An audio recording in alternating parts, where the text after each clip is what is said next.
Entendes o que estás lendo? O podcast que te leva através das páginas da Bíblia, livro por livro, capítulo por capítulo. Uma exposição bíblica emocionante. Aperte os cintos e embarque comigo nesta viagem.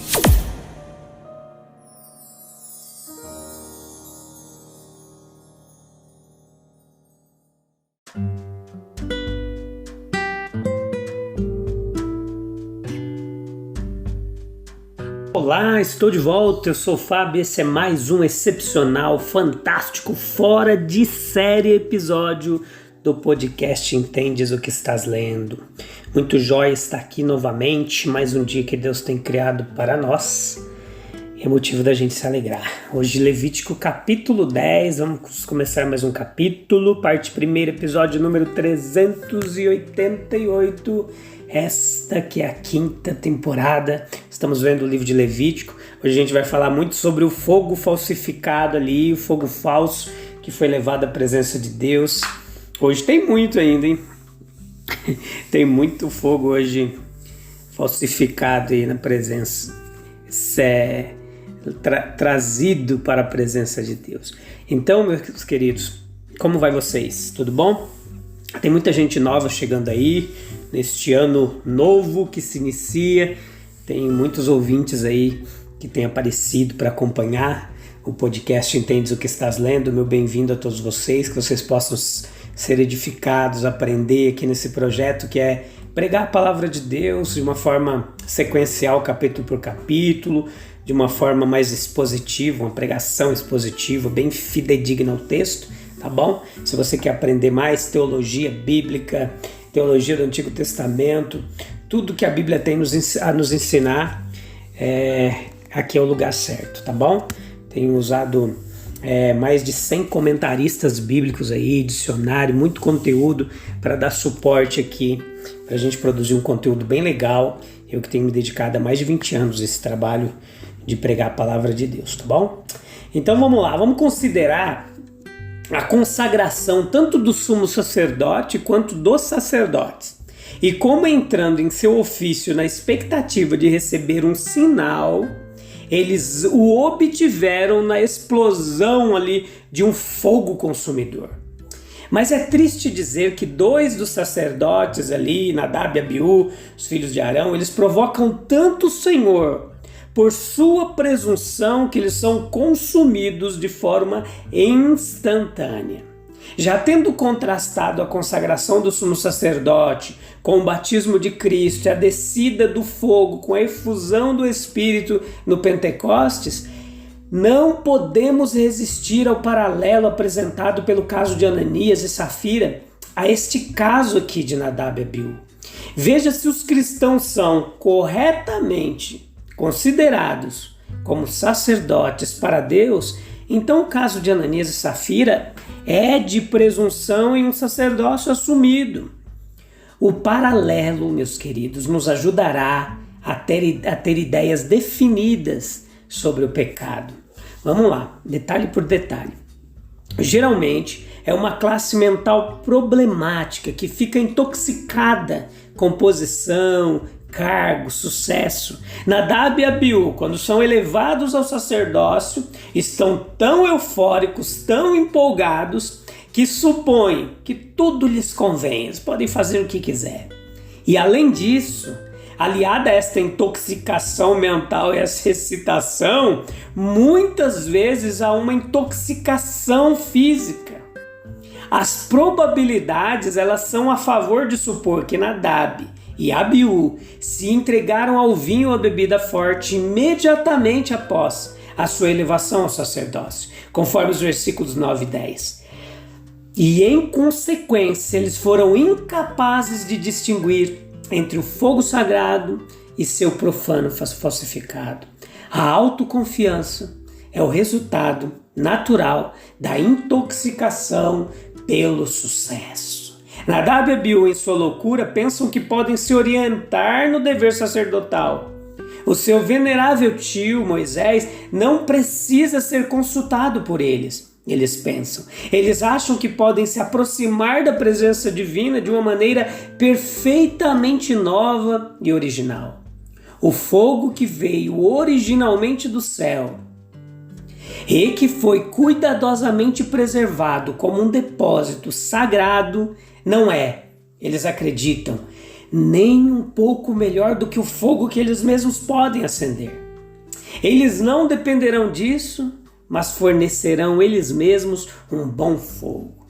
O seu espírito é de autoconfiança o tempo todo.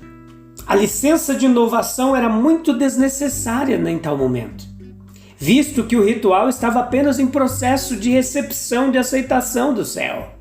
Não havia nenhuma desculpa para o curso deles. Nadab e Abiú acreditavam que podiam produzir um fogo tão bom quanto o de Deus.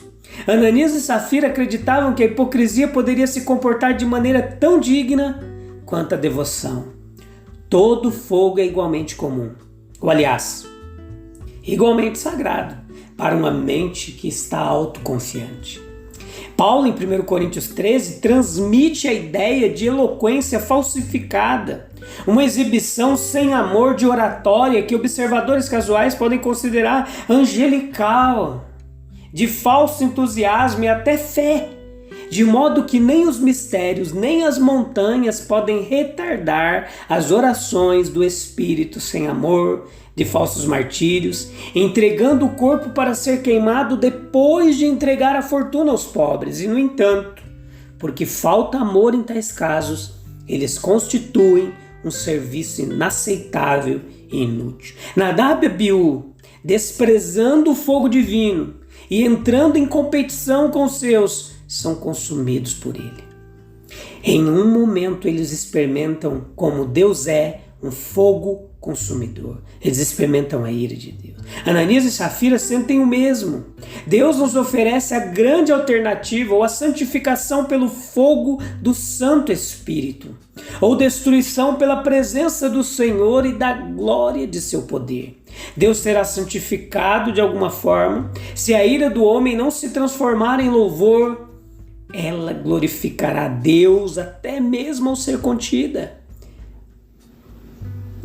Está claro que Deus só aceita o que Ele mesmo inspira. Esta é a lição desta triste providência. Devemos trazer de volta a Deus o que Ele deu. Chegar a Ele de uma maneira que criamos em vez de por Jesus Cristo. Ir a Ele com o espírito autoconfiante em vez da humildade inspirada pelo Espírito Santo. Vir a Ele com corações orgulhosos e frios em vez de calorosos e ardentes. É ser mandado embora vazio. Ele recusa todas essas ofertas falsificadas. Ou tem fogo divino, ou não tem nenhum fogo. Que contraste entre as duas cenas. Arão e Moisés entrando no tabernáculo, retornando para abençoar o povo e participar da alegria causada pelo aparecimento da glória de Deus, e Nadab e Abiú se aproximando do mesmo lugar sagrado apenas para serem consumidos pelo fogo do julgamento da ira de Deus. Suas ofertas sendo rejeitadas e eles mesmos sendo destruídos. Os julgamentos de Deus não são agradáveis de contemplar, mas são necessários para a integridade da visão e para gerar em nós a devida cautela quanto a nos se aventurarmos em sua presença, para que nossa santa ousadia não degenere em um desrespeito presunçoso dos seus regulamentos. Nós vemos dois irmãos pecando contra Deus. Os irmãos podem ser mutuamente úteis ou prejudiciais. Testemunhar a união dos membros de uma família num zelo piedoso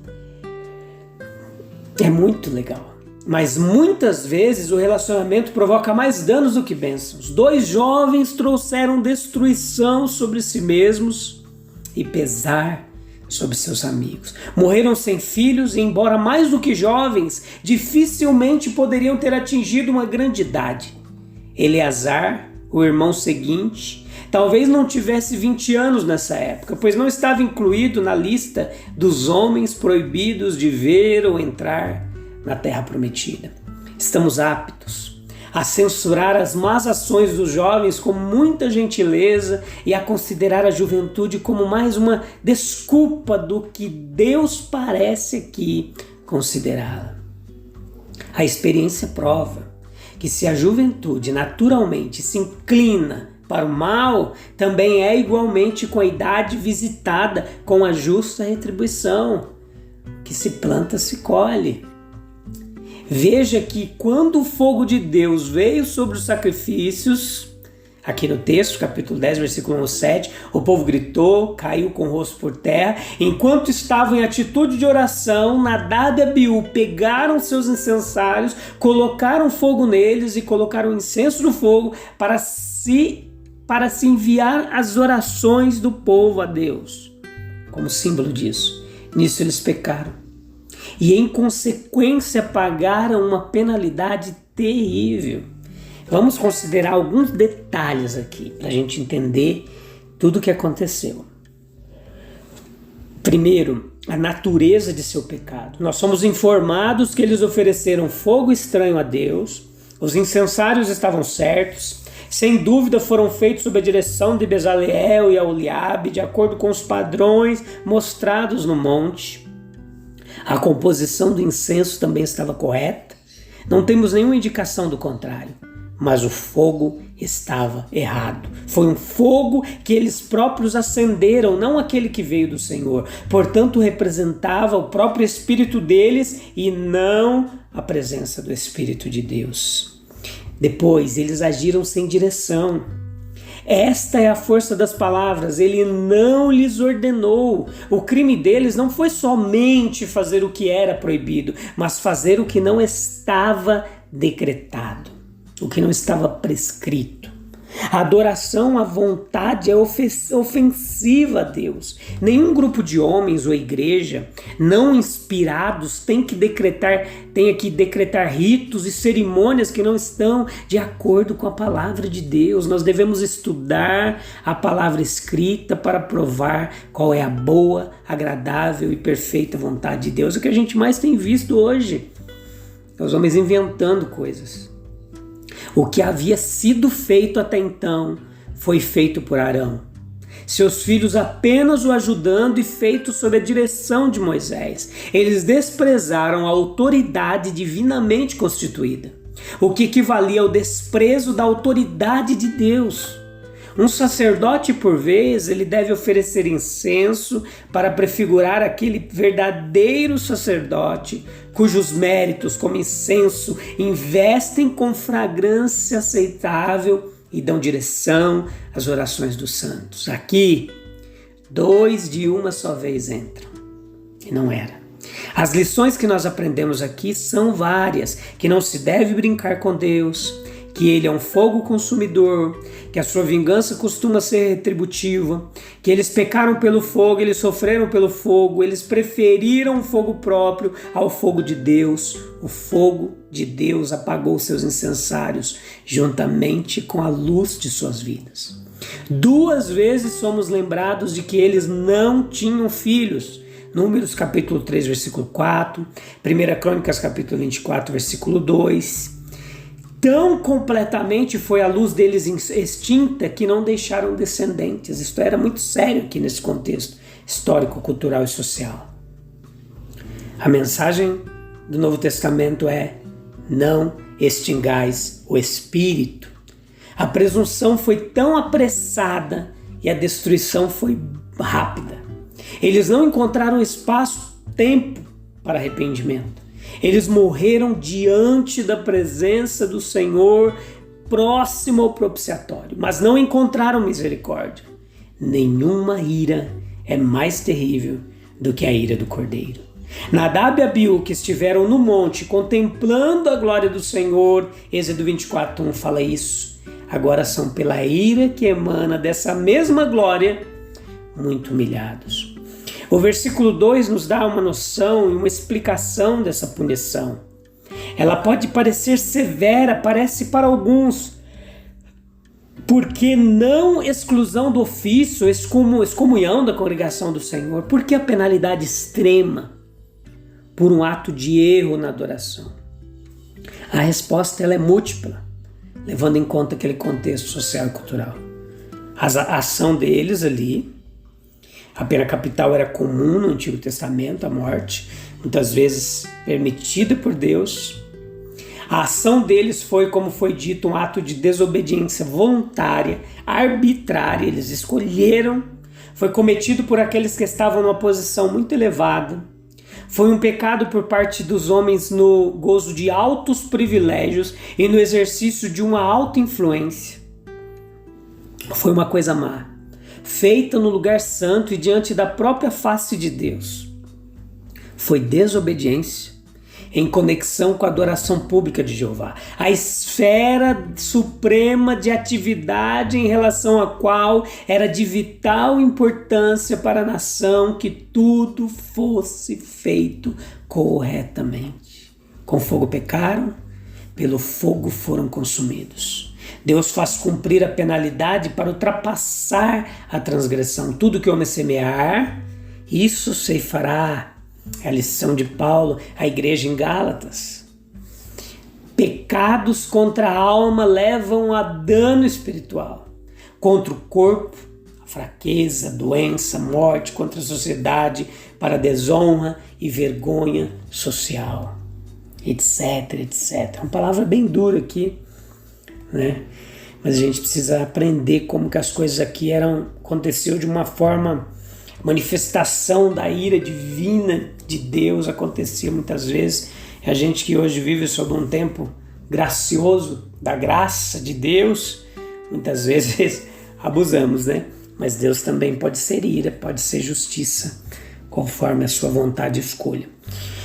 Vamos lá? Nos próximos episódios eu vou ainda explicar muito isso aqui, bastante detalhe, a gente vai entender muita coisa, aprender muito e ver como a gente pode aplicar isso. Todos os princípios bíblicos ali nos dias de hoje, tá bom? Um abraço, até breve, tchau, tchau.